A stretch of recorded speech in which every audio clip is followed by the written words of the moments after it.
Welcome to my channel Kamal Sidhu. In today's lecture session, we will discuss various theories of motivation. So, the understanding of these theories is important for every business organization as it tells us the ways through which the employees can be motivated. The most important theory of motivation is Maslow's motivation theory, or we call it hierarchy of needs theory. So, according to Maslow's, the human needs can be classified into 5 basic types. The first one is physiological needs. So, these needs are the starting point of motivation theory. So, they are also referred to as the basic needs. So, these needs relate to the survival and maintenance of the individual.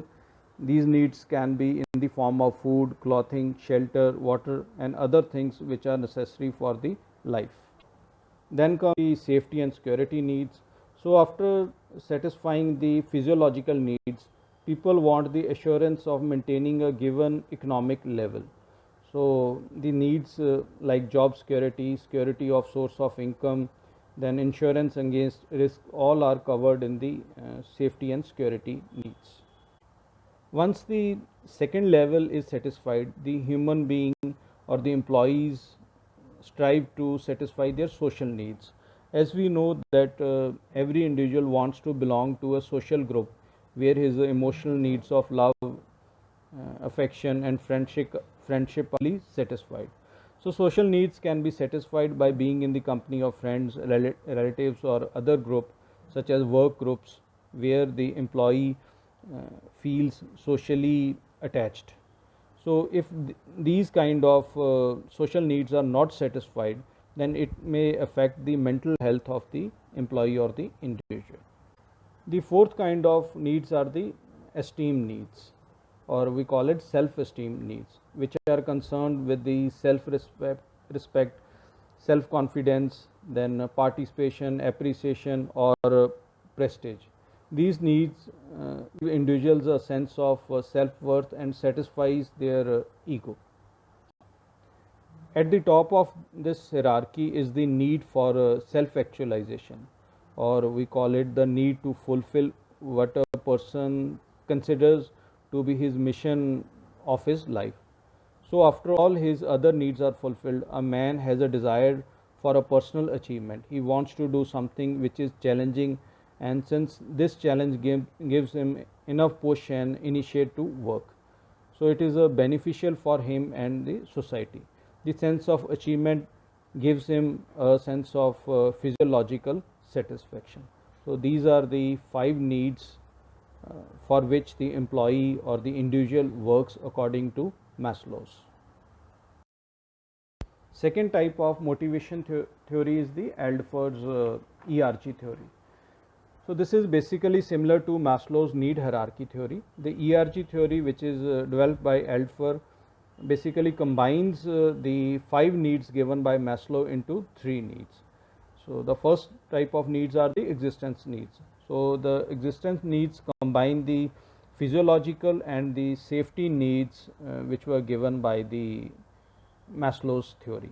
The existence needs are satisfied by the providing the security of job, then providing the basic survival needs to the individuals. Then comes the relatedness needs. So, these include Maslow's social and esteem needs, which are derived from other people. These include relationship with the other people we care about. These needs are satisfied by the personal and social interactions or relations. Then the third is the growth needs. So, these needs are similar to Maslow's self actualization needs. This need involves persons making creative efforts to achieve full potential in the existing business or the organization environment. So, we can say that these needs will be satisfied only if an individual or the employee involves himself in the activities of the organization and he searches for new challenges and opportunities. So, these are the 3 needs which were identified by the Aldford's ERG theory. Most of the motivation theories are related, or we can say based on the Maslow's need hierarchy theory. So next is the McClelland's need theory. So McClelland's identified three basic needs, that is need for power, need for affiliation, and need for achievement. So as we know that power is the ability to influence the behavior of the others. The people with high power needs seek high level positions in the organization in order to exercise their influence and control over the other. And the people with high need of affiliation like to be socialized. They like the company of the friends, family members and relatives where they can interact and share their feelings. Then McClelland also found that some people have an extreme desire to achievement. So these kind of people are high risk takers, and they are completely devoted to the job in order to achieve the set targets. So according to this theory, the individuals or the employees level of effectiveness and motivation is mainly influenced by these three basic needs, that are need for power, need for relation, and need for achievement. Next theory of motivation is McGregor's theory X and theory Y. So McGregor grouped the employees under theory X and theory Y. So theory X relies on authoritative style of management, where the managers have to give the instructions, or we can say they have to keep a regular check on their employees. As according to theory X, the employees dislike working, they are lazy, and they tend to be supervised. They like the instructions, they are not self motivated. Whereas according to theory Y, the participative style of management should be used, as the theory believes that employees are self directed and self motivated to achieve their targets.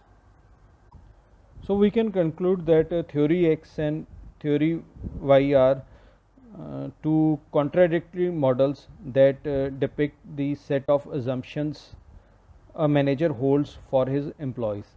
So based on these assumptions, the manager can use various motivational techniques.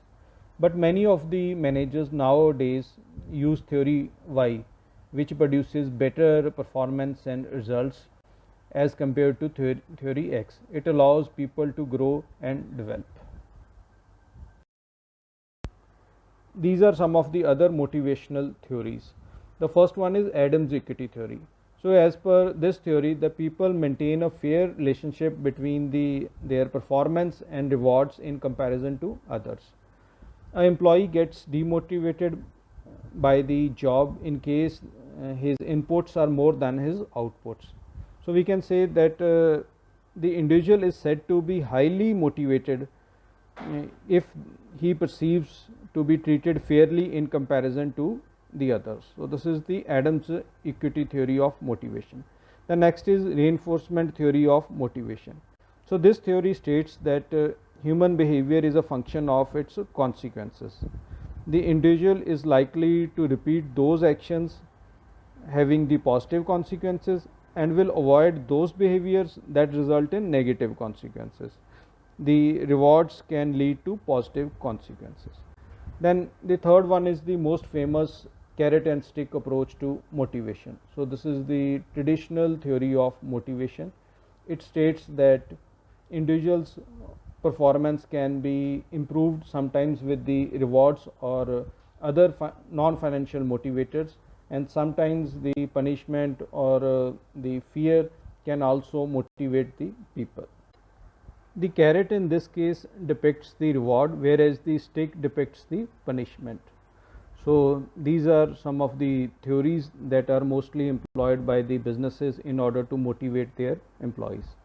So students, this was all in today's lecture session. For any kind of feedback or query, do mail me. My email is given below, that is kamaljagjitsidhu@gmail.com. Thank you.